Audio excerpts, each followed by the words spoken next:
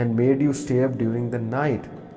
Every merchant has his certain trade, but this day you are behind all types of trade. Kingship will then be given to him in his right hand, eternal life in his left hand, and the crown of grace will be placed on his head.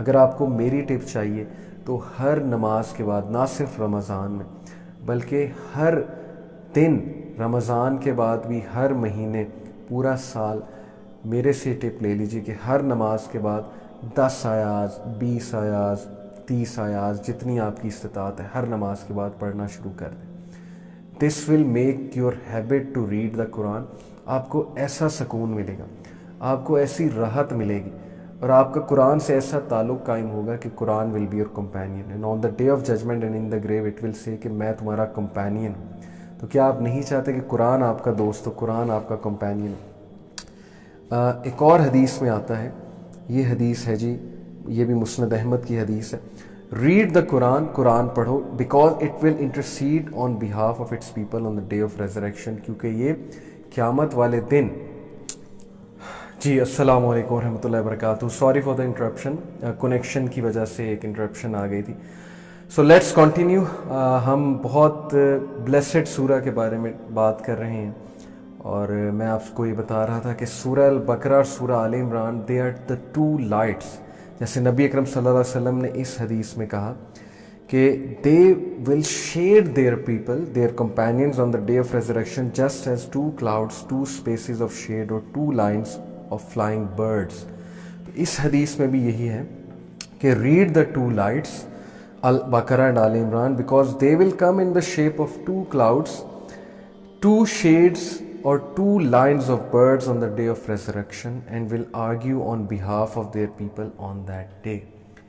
Argue کریں گی لوگوں کے behalf پہ اس دن، جس دن سفارش چاہیے، جس دن اللہ تعالیٰ کی رحمت چاہیے سب کو، جس دن ظاہر ہے کہ سب کو نجات چاہیے، سیلویشن چاہیے. تو اس دن سورہ البقرہ اینڈ سورہ آل عمران دے ول بی ایکٹنگ ایز انٹرسیسرز، سفارش کریں گی اور دو لائٹس کی طرح ایکٹ کریں گے. پھر نبی اکرم صلی اللہ علیہ وسلم نے فرمایا ریڈ البقرہ، سورہ البقرہ پڑھو، because in having it there is blessing and in ignoring there is a sorrow and the sorceresses can not memorize it. جادوگر اس سے ڈرتے ہیں، اور سورہ البقرہ پڑھنے میں بلیسنگ ہے، رحمت ہے، خوشی ہے، ہیپینس ہے، اور سورہ البقرہ اگنور کرنے میں غم ہے، سورو ہے. سبحان اللہ. یہ بھی مسند احمد کی حدیث ہے. پھر ایک اور حدیث میں آتا ہے، نبی اکرم صلی اللہ علیہ وسلم نے فرمایا، اگین امام احمد نے نیریٹ کی ہے یہ حدیث، on the day of resurrection the قرآن and its people who used to implement it will be brought forth preceded by Surah Al-Baqarah and Al Imran. They will be preceded by Surah Al-Baqarah and Surah Al Imran and they will be brought forth تاکہ ان کو owner دیا جائے، ان لوگ کو جنہوں نے سورہ البقرہ اور سورہ آل عمران جو ہے وہ پڑھی. سو وداؤٹ فردر ڈیلے ہم انشاءاللہ سورہ البقرہ کا آغاز کرتے ہیں. اور آغاز کرنے سے پہلے میں بتاتا چلوں کہ سورہ البقرہ سے پہلے جو پاورفل ترین سورہ یعنی سورہ فاتحہ ہے، ام الکتاب جسے کہتے ہیں، which is the mother of the book, الکتاب، سورہ آل عمران، سورہ فاتحہ and سورہ البقرہ is the hump of the Quran, it is the peak of the Quran. تو سورہ البقرہ کا باقاعدہ آغاز کرتے ہیں. اعوذ باللہ من الشیطان الرجیم، بسم اللہ الرحمن الرحیم. میں نے سورہ الفاتحہ کا ذکر اس لیے کیا کیونکہ سورہ الفاتحہ کو یہ کنٹینیو کرا رہی ہے. آپ لوگ حیران ہوں گے کہ کیسے کرا رہی ہے. I'll come to it. بسم اللہ الرحمن الرحیم. الف لام میم، حروف مقطعات. اللہ بیسٹ نوز دیئر میننگس.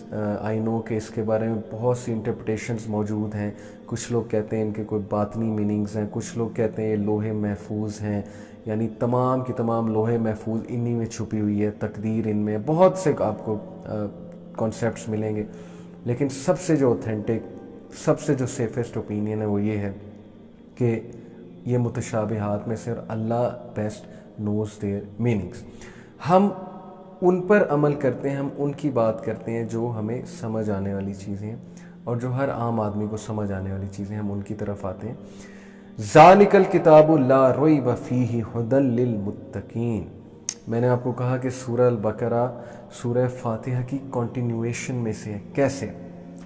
سورہ الفاتحہ کہاں پر اینڈ ہو رہی ہے، ہم کیا دعا کر کے اینڈ کر رہے ہیں؟ اہدنا الصراط المستقیم صراط الذین انعمت علیہم غیر المغضوب علیہم ولا الضالین. مین دعا ہے اہدنا الصراط المستقیم، اے ہمارے رب ہمیں سیدھے راستے پر چلا. اللہ کہہ رہا ہے کہ یہ لو سیدھا راستہ. تم نے سیدھے راستے کی درخواست کی ہے، تم نے سیدھا راستہ مانگا ہے. میں نہ صرف سیدھا راستہ تمہیں دکھاؤں گا، میں تمہیں توفیق بھی دوں گا اور میں تمہیں ایک ایک چیز بتاؤں گا کہ سیدھا راستہ کیا ہے اور اس پر کیسے چلنا ہے. تو سیدھا راستہ کیا ہے؟ ذالک الکتاب، یہ کتاب ہے جو تمہیں سیدھے راستے پر چلائے گی. ذالک الکتاب، دس از دا بک، لا ریب فیہ، اس میں کوئی شک نہیں ہے. دیر is no doubt that this is دی بک. صراط مستقیم پر چلنا چاہتے ہو، سیدھے راستے پر چلنا چاہتے ہو، ہدایت چاہتے ہو، لائف کو کنٹینٹمنٹ کے ساتھ، خوشی کے ساتھ اور بہت زیادہ بلیسنگز کے ساتھ گزارنا چاہتے ہو، تو ذالک الکتاب، دس از دا بک. اس کے علاوہ اور کوئی فارمولہ نہیں، اس کے علاوہ اور کوئی کانسیپٹس نہیں ہے جو تمہیں 100% کنٹینٹمنٹ، ہیپینس اور سیلف فلفلمنٹ اور ظاہر ہے کہ ایک لائف آف سکسیس کی طرف لے جائے.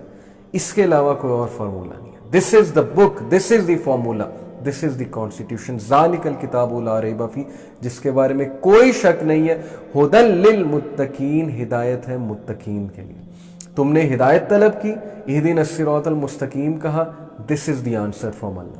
یہ ہے کتاب. اسی لیے سورہ البقرہ مفسرین کہتے ہیں سورہ فاتحہ کے بعد آتی ہے، کیونکہ یہ والی آیا کہ this is the book in it is guidance for المتقون. متقون کے لیے اس میں ہدایت ہے، اس میں گائیڈنس ہے. So here it is. کتنی خوبصورت بات ہے. اب متقون کون ہے اور کیا یہ صرف متقون کے لیے ہدایت ہے؟ جی ہاں. قرآن مجید صرف ان کو ہدایت دیتا ہے، قرآن مجید صرف ان کے دلوں کو چھوتا ہے. قرآن مجید اپنے خزانے صرف ان کے سامنے کھولتا ہے جو قرآن مجید کو سپیریئر فلسفی مانتے ہیں، وہی مانتے ہیں.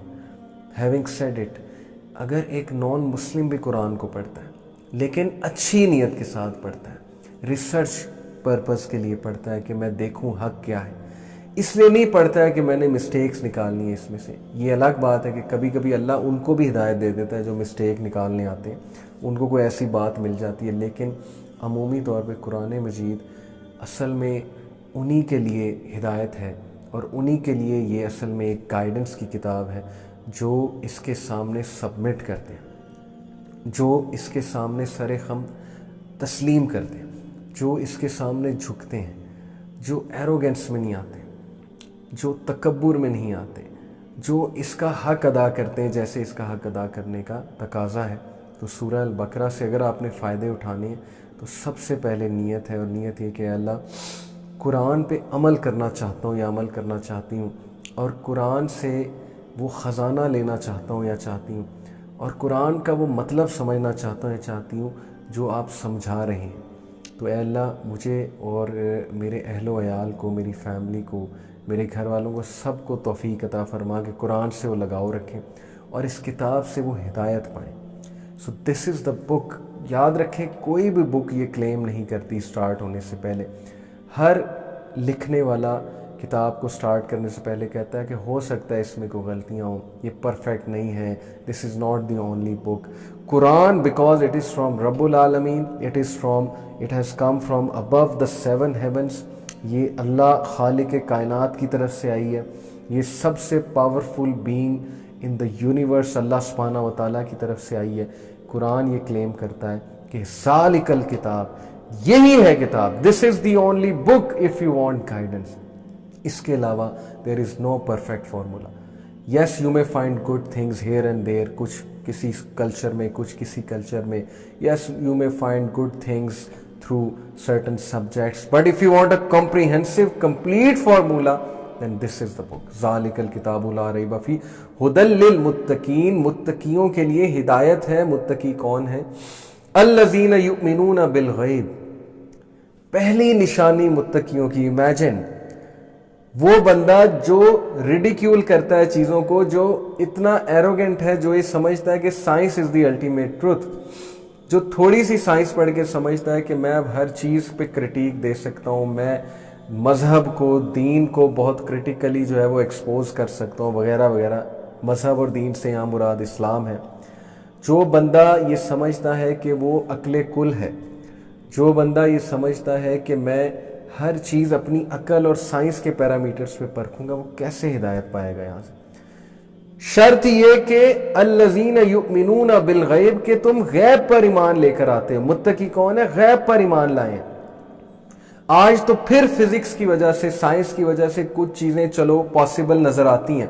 اس دور میں، صحابہ کے دور میں سوچیں کہ صحابہ کس کس غیب پر ایمان لے کر آئے اور کیسے لے کر آئے، کیا ایمان تھا ان کا. ایسے ان کا سٹیٹس اتنا زیادہ نہیں ہے. ایسے ہی نبی اکرم صلی اللہ علیہ وسلم نے نہیں کہہ دیا کہ تم میں سے کوئی بھی میرے صحابہ کے مطلب برابر تو دور کی بات ہے، ان کی جوتی پہ لگی جو مٹی اس کے بھی برابر نہیں ہو سکتے. حدیث نہیں ہے لیکن یہ میں اپنی بات کر رہا ہوں، حدیث کا کانٹیکس یہی ہے. کیوں؟ کیونکہ وہ لوگ غیب پر ایمان لے کر آئے. یقین تھا انہیں، 100% یقین تھا کہ نبی اور اللہ جو بات کریں گے، چھوڑ دو سائنس کیا بات کرتی، چھوڑ دو باقی چیزیں کیا بات کرتی ہیں، وہی is far superior than science, وہی is far superior than worldly knowledge. بہت سی چیزیں ابھی ریسرچ ہو رہی ہیں ان چیزوں پہ، کیا پتہ ثابت ہو جائے، کیا پتہ کبھی ثابت نہ ہو. یہ برزخ، یہ جنت، یہ دوزخ، اللہ تعالیٰ کا وجود، اللہ تعالیٰ کے ایٹریبیوٹس، فزیکل ایٹریبیوٹس، فرشتے، جنات، ابلیس، ہمارا نفس، روح، یہ ساری چیزیں غیب ہیں. ہو سکتا ہے کبھی کسی دور میں کوئی ایک آدھی چیز ہمیں سمجھ آ جائے سائنس کے تھرو، جیسے آج کل روح پہ ریسرچ ہو رہی ہے، جیسے آج کل نفس پہ ریسرچ ہو رہی ہے، ڈریمز پہ ریسرچ ہو رہی ہے، آج کل ڈائمینشنز کی بات ہو رہی ہے، آج کل جو ہے وہ پیرلل یونیورسز کی بات ہو رہی ہے، آج کل وارم ہولز کی، پورٹلز کی بات ہو رہی ہے، کوانٹم میکینکس کی بات ہو رہی ہے. کتنی پاسبلٹیز سامنے آ رہی ہیں. ہو سکتا ہے آپ کو برزخ سمجھ آ جائے، ہو سکتا ہے آپ کو دوسری دنیایں، جنت، دوزخ سمجھ آ جائے، لیکن سمجھ نہ بھی آئے تو الذین یؤمنون بالغیب، یہ وہ لوگ ہیں جو غیب پر ایمان لے کر آتے ہیں، کیونکہ اللہ اور اس کے رسول نے کہا ہے. متقی کی نشانی ہی ہے کہ وہ غیب پر ایمان لے کر آتا ہے. اب وہ لوگ جن کے دل میں بیماری ہے، وہ پکڑتے ہی غیب کو ہیں اور غیب کی باتوں کو ریڈیکیول کرتے ہیں، غیب کی باتوں کا تمسخر اڑاتے ہیں، مذاق اڑاتے ہیں. تو قرآن انہیں کیسے فائدہ دے گا؟ انہیں ٹرسٹ ہی نہیں ہے اللہ پہ، انہیں ٹرسٹ ہی نہیں ہے خالق پہ. وہ اپنے پیرامیٹرز اور اپنی سائنس کے مطابق چیزوں کو جج کریں. سو الذین یؤمنون بالغیب ویقیمون الصلاۃ، یہ نماز قائم کرتے ہیں، پڑھتے نہیں ہیں، قائم کرتے ہیں. ہر چیز جیسے بلڈنگ کیسے قائم ہوتی ہے، اس کے اسٹرانگ پلرز ہوتے ہیں. بلڈنگ خوبصورت کیسے بنتی ہے، اس کو سجاوٹ کی جاتی ہے. نماز کیسے قائم ہوتی ہے؟ بہت اچھے سے وضو کرنا، وضو کر کے چل کے مسجد تک جانا، ذکر کرتے جانا، نماز کے بعد ایک دم سے نہ اٹھ جانا، نماز اچھے سے پڑھنا، سجدہ اچھے سے کرنا، رکوع اچھے سے کرنا، قیام لمبا کرنا، سجدہ سب سے زیادہ لمبا کرنا کیونکہ سجدے میں اللہ کے قریب ہوتے ہیں. نماز میں اللہ کی یاد دہانی قائم کرنا. اقیم الصلاۃ لذکری، موسیٰ علیہ السلام کو اللہ نے کہا تھا نا، نماز قائم کر میرے ذکر، میری یاد کے لیے. جس نماز میں اللہ کی یاد نہیں ہے، جس نماز میں ہم غافل ہیں اور 3-4 منٹ میں پڑھ لیتے ہیں، تو وہ فائدہ نہیں، وہ متقیوں کی نشانی نہیں ہو سکتی. تو یہ یقیمون الصلاۃ، نماز کے سارے رکن اچھے سے فلفل کر کے نماز کو بہت اچھے سے ادا کرتے ہیں، اپنے رب کی یاد دہانی کے لیے، رب کا شکر کرنے کے لیے. اور جیسے نبی اکرم صلی اللہ علیہ وسلم نے کہا کہ نماز میری آنکھوں کی ٹھنڈک ہے. تو جو شخص نماز کو یہ سمجھ کے پڑھے گا، اس کی نماز میں خود بخود خشوع و خضوع آ جائے گا. یہ رب سے ملاقات ہے، یہ سکون ہے، یہ سٹریس ریلیزر ہے. اور ظاہر ہے کہ نماز میں ہم اللہ سے باتیں کرتے ہیں اور اللہ سے مانگتے ہیں، اور نماز ہمیں سکون دیتی ہے.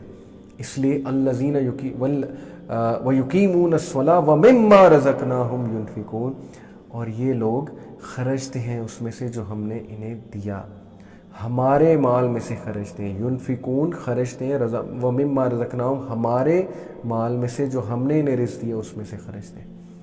اسلام از ابو کمیونزم، اسلام از ابو سوشلزم. کمیونزم اور سوشلزم کیا کہتا ہے کہ سارا مال، ساری جائیداد کس کی ہے؟ اسٹیٹ کی. وہاں پر اسٹیٹ خدا ہے سوشلزم میں. اب اسٹیٹ پہ کوئی کرپٹ بندہ آ کر بیٹھ جائے تو وہ تو سارا آپ کا مال کھا جائے گا. تو یہ تو غلط ایک کانسیپٹ ہو گیا، یہ تو انکمپلیٹ کانسیپٹ ہے. کچھ لوگوں نے کہا سوشلزم بہت اعلیٰ کانسیپٹ ہے، امیروں سے سارا مال، ساری انڈسٹریز چھین لو، اسٹیٹ کو دے دو، اسٹیٹ آگے غریبوں کو ڈسٹریبیوٹ کرے گی اور سب کو ایکول ڈسٹریبیوشن ہوگی. لیکن واٹ اف کہ اسٹیٹ ہی کرپٹ ہے، واٹ اف کہ اسٹیٹ جو ہے وہ خود امیر ہوئی جا رہی ہے اور وہ شارٹ کٹس لگا رہے ہیں اور وہ کرپشن کر رہے ہیں. یہاں اللہ کہتا ہے کہ نہیں, اسٹیٹ سے بھی اوپر ایک ہستی ہے, اللہ رب العالمین, گاڈ, سب اس کا. بتائیں کمیونزم اور سوشلزم سے سپیریئر ہے اسلام کے؟ نہیں ہے. اللہ کا ہے سب, تمہارا تو ہے نہیں. لوگ کہتے ہیں کہ سب میرا بنایا, سیلف میڈ ہے, یہ سب میری محنت ہے. ٹھیک ہے, تم نے بڑی محنت کی ہے, تمہاری محنت ہے, لیکن ہے اللہ کا. جب انسان کو یہ پتہ لگ جائے نا کہ مال میرا ہے ہی نہیں, اللہ کا ہے, تو اس کی ساری آکڑ ختم ہو جاتی. اور پھر وہ یہ نہیں کہتا کہ میں کیوں خرچوں, میں کیوں صدقہ دوں, خیرات دوں. بھائی مال ہے ہی اللہ کا, تم نے زکوٰۃ بھی دینی, خیرات بھی کرنی, صدقہ بھی کرنا ہے, رسپانسبلی مال کو خرچنا ہے. اللہ پوچھے گا تم نے مال کیوں ضائع کیا, فضول کاموں میں کیوں خرچتے رہے, کیونکہ تمہارا تھا ہی نہیں. یہ تمہیں اللہ تعالیٰ کی طرف سے دین تھی. تو متقی انسان یہ سمجھتا ہے کہ مال اللہ کا ہے اور وہ اس میں سے خرچتا ہے. یہ متقیوں کی نشانی ہے.